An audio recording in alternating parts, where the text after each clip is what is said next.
How to redeem Amazon Prime E-Voucher.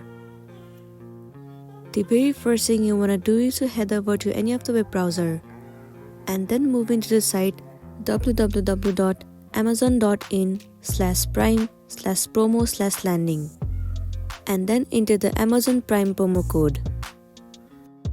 Once you have entered the promo code, click on Apply to continue.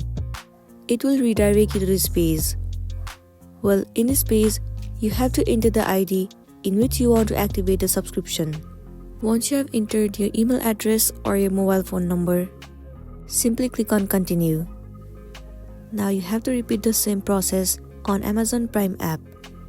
Visit the same previous website and then enter your promo code. Also, you have to know that the Amazon Prime subscription code can only be redeemed by the customer who are non-Prime.